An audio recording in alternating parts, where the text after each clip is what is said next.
Disney News Review Time, taking a look at some of the biggest stories from across the Walt Disney Company. Los Angeles Times reporting performances of the Jambalaya Jazz Band and other projection shows will replace the long-running Fantasmic show at Disneyland after a fiery mishap put the nighttime extravaganza out of commission earlier this year. Fantasmic featured fire, fountains of water, and projections of classic Disney characters in a show performed on Tom Sawyer Island along the rivers of America. In April, the show's 45-foot-tall dragon burst into flames during the performance's finale. The show will be on hiatus at least through Labor Day, Disneyland announced in May. No injuries were reported during the incident, and a cause has not been announced. Beginning this past week, Queenie and the Jambalaya Jazz Band will perform several nightly shows on a barge floating in the rivers of America, where much of Fantasmic took place. Afterward, guests can view projection shows dubbed Wondrous Journeys through August 31st, or Halloween Screams through October 31st, to be held on the rivers of America. Disneyland officials said additional entertainment options will soon be added to the New Orleans Square area of the park.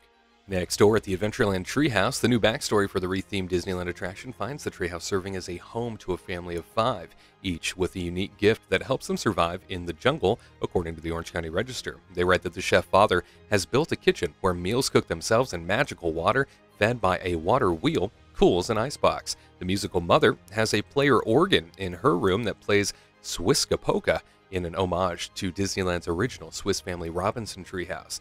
The teenage daughter is an astronomer and astrologer whose room near the top of the treehouse is filled with diagrams of the stars and models of the universe. And the naturalist twin sons, one an animal lover and the other a plant lover, share a room filled with monkeys, toucans, and man-eating plants.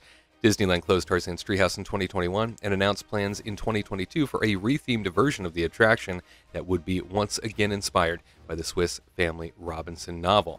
Still, no official return date. Walt Disney World has released the dates of its upcoming Disney 100 celebration coming to Epcot this fall, according to ClickOrlando.com. They write the limited-time celebration, which honors the centennial of Walt Disney Animation Studios, is set to begin at the theme park on September 22nd. Guests will find a number of special offerings. There will be Disney 100 backdrops, murals, decor, and exclusive food and beverage options, including a purple metallic Mickey Balloon Premium Popcorn Bucket. Over at the Imagination Pavilion, guests will get to see Mickey and Minnie Mouse sporting their new platinum outfits. And Disney said that as night falls over the theme park, Spaceship Earth will light up with special colors and lights, accompanied by Disney 100 anthem, a unique rendition of When You Wish Upon a Star. The Disney 100 festivities at Epcot will run through December 31st.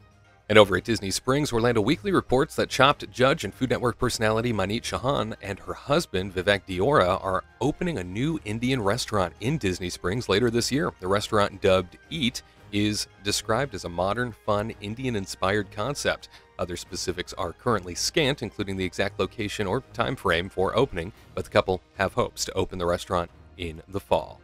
CNN Business reports Bob Iger is seeking to reassure an anxious arm of Disney's business. In an offsite meeting on Tuesday, the Disney chief executive spoke to senior leaders of the company's television arm. The meeting came just days after Iger made decidedly candid remarks to CNBC's David Faber, in which he said Disney's linear business may not be core to the entertainment giant, a comment that immediately sent shockwaves through the industry. The admission to Faber naturally set off alarm bells inside Disney General Entertainment Content, the division of the Magic Kingdom that houses its linear business and operates quintessential broadcast and cable networks such as ABC, the Disney Channel, National Geographic, and FX. Employees in the sizable division have been experiencing high anxiety, with them adding that Iger had effectively left staff in the dark by not communicating directly with them since the stunning interview.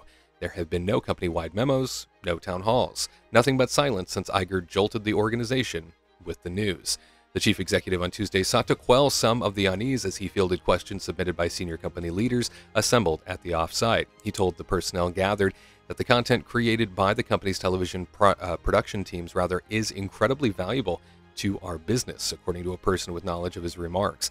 And Iger talked up the importance of ABC News, saying, "I'm ridiculously passionate about news," Iger said, according to the person familiar with his comments. Adding, "It's important to this company. We need to figure out how it makes the transition into streaming, and I happen to believe we will endure. It's too good, it's too important, and it's really fun." Close quote. Of course, those comments are unlikely to entirely calm the rattled nerves of those working in Disney's television businesses. While Iger did not explicitly tell Faber that he wanted to sell the linear stations and networks, he effectively put that sector of the business on the market with his comments.